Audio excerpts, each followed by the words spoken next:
These robots fell from the sky, started reproducing themselves, and they don't conform to your gender normal roles. Today we're going to talk about the androids. Hello everyone, welcome to the Maple Table. My name's Nathaniel. This is a channel where we discuss lore around some of your favorite role-playing games such as Starfinder, Werewolf the Apocalypse. If that's something you're interested in, I would love to have you join me at the table. And you can do that by hitting that subscribe button and that bell notification so you don't miss an episode. Before we get started on the stats of the android and then moving into the lore of where they come from, I just wanted to let all you Starfinder players know that I do have a community Discord server available now. Come on by, we can talk about Starfinder, Werewolf, any other game that you're interested in. The link will be in the description below. When you decide you want to play an android, the base stats that you're going to get will include a +2 dexterity, +2 intelligence, and a -2 charisma. And that's simply because robots just aren't very good at reading human emotion. Insert your favorite sci-fi pun here. And at 4 hit points, it's alright. They're not crazy, they're not tanky. It's 4 hit points. Now there are a few other ability arrays available to you through the Character Operations Manual here. I will talk about those at the end of the video. There's not a lot of surprises when it comes to the android race. For sizes, you're going to be a pretty standard medium-sized creature. Technically, you're considered a human with the android subtype. As an android, you will gain a +2 bonus against poisons, mind-altering effects, disease, and sleep. These will also be some effects that you're just naturally good at warding off. As a robot, you also don't need to breathe, so you can be in the vacuum of space or underwater and not have anything bad happen to you, unless some creature is in there that wants to eat you. Androids are also really good at seeing in the dark. They have low light vision and dark vision for up to 60 feet. And in the case that they are in pitch blackness, an android can actually see in black and white. As I mentioned, androids are not particularly good at reading emotions, but they're also pretty good at keeping those emotions bottled up inside because who knows when an android is going to let all that loose. Maybe your android has anger management issues. I don't know. Either way, as an android, you're going to get -2 to sense motive checks. But as an android, your DCs for folks checking their sense motive against you will gain a +2 difficulty. Now, being that an android has a metal body, or at least a synthetic body, it does pay to be not fully fleshy skin bits. An android will have a single armor upgrade slot built into their body somewhere, and you can use any light armor upgrade, just attach it to your person, because that's what androids can do. Androids have come a long way from their early days in Pathfinder, where they used to be just bioengineered. Their bodies were largely biological. They were very difficult to distinguish from humans, the figures that they looked like, the figures that they mimicked. In modern Starfinder, an android will now very much stand out from a human figure. They will have glowing circuits that are kind of integrated throughout their entire body. Now, the body of an android is created in a special foundry. They are created in what's called a creche. I believe I'm pronouncing that right. If any of you speak French, please correct my pronunciation. And the more charged up, dare I say emotionally charged an android is, the more those circuits will glow. And these circuits will have the appearance of tattoos, and many of the androids just really enjoy the look. Beyond these circuits that look like tattoos that glow, the variance between an android and another android, they just come from all walks of life, so there really isn't a default look for them.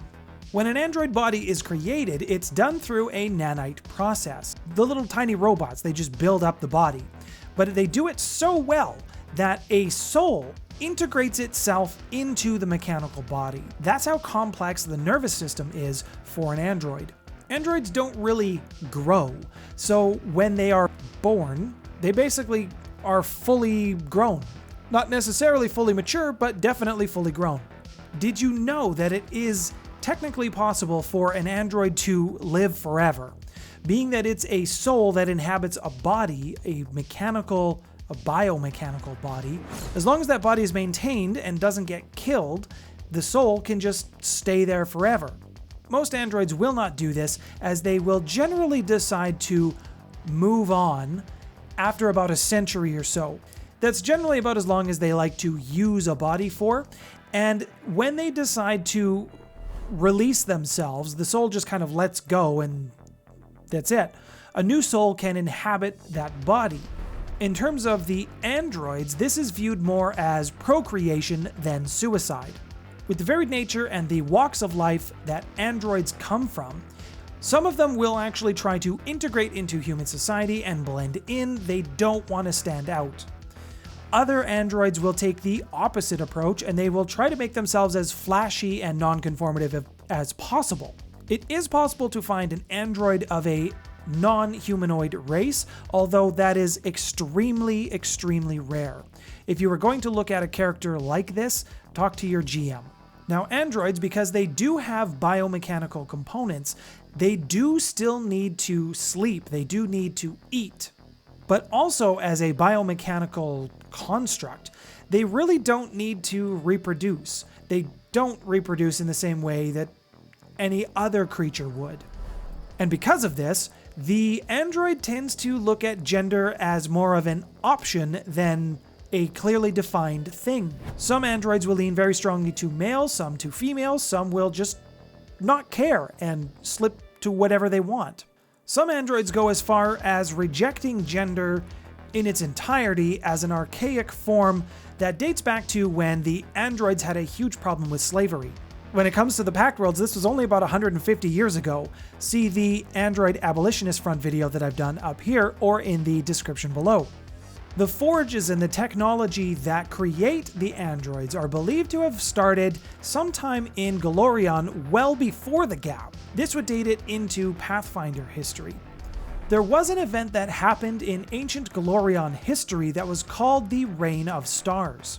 After this event had happened, that is when androids had first been discovered. And it is believed, even though their own recounts of this particular event are hazy at best, and record keeping wasn't that great back then either, androids are believed to have come from a system called Andropha. After the Reign of Stars, wreckage was found, and in this wreckage, android foundries were found to be in the works. And at first, they were producing these androids sporadically. It wasn't consistent. The androids that were around, however, their lack of history, their lack of understanding of where they came from, this is what really drove them to go out and explore and find out what they could. Fast forward an undisclosed number of thousands of years into the future, from Pathfinder into Starfinder, the modern era, androids have still continued to struggle. They still look to find their purpose. And the fact that they're exploited by mega corporations, and while you wouldn't see it in the news, I'm sure Abadar Corporation is definitely going to be one of them. With the explosion of technology, androids became very easy to produce, especially when technology's all over the place. And androids also became a very cheap source of labor. When you can build a workforce for very cheap, who cares if you lose a few to some workplace accidents? This exploitation of androids lasted for roughly 150 years. The major turning point was the Thist Rebellion, and then that caused the androids to rise up and take their lives back, basically. One particularly rousing speech was given by an android who goes by the name of Sephirus 6. This particularly moving speech that was aimed at the androids became known as the Automaton's Polmic. This speech and this event that led up to the androids taking their freedom back. This led many of the Pact Worlds governments, as well as many of the governments across the universe, or at least the known universe at this time, to recognize androids as independent citizens. That doesn't mean exploitation just hasn't stopped. If you need some story hooks, maybe that's a good one for you. Android exploitation slavering, anyone? Who doesn't love a story of good old indentured servitude? And while you can find androids just about anywhere in space, the largest populations of androids tend to exist on Absalom Station, the machine cities in Abalon, and dispersed throughout the diaspora. So what do I think about the androids? I feel like there is just enough lore in the Starfinder history books now to create your own interesting story hooks or your own interesting backstory for android characters. Mechanically, pun somewhat intended, there is not a ton here that's really special or unique about the android.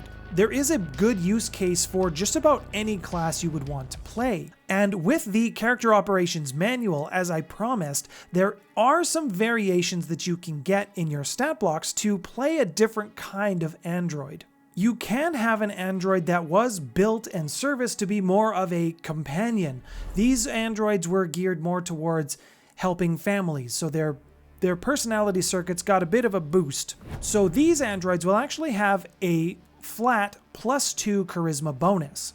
And if you're looking for something that's a little bit more on the physical side, there are androids that were created for manual labor. And these ones will have an ability score of +2 strength, +2 constitution, and -2 charisma. They still don't get emotions. If you don't have the character operations manual, I would highly suggest that you pick this up, not only as a player, but also as a storyteller or as a GM. It's always nice to get some resources that just expand your player options. Speaking of machines that can learn, if you would like to help me out and show that you enjoyed the video today, please hit that like button for the YouTube algorithm. Thank you to my patrons who support me and the growth of this channel. You are all absolutely wonderful. Caneroot, Warpony, Ducky, Get of Mathrocks, B.A. Bravo, Arutvan, First Layer, Bones Malone, Westheimer, and Ain't No Waifu. Thank you all for your support. If you would like to join them in my list of patron supporters, then please check out the link in the description below. If you would like to learn more about the races of Starfinder, I have a playlist selected for you that will cover many of the races found within Starfinder. My name's Nathaniel. This has been the Maple Table. Thank you so much for your subscription. Thanks for stopping by, everyone.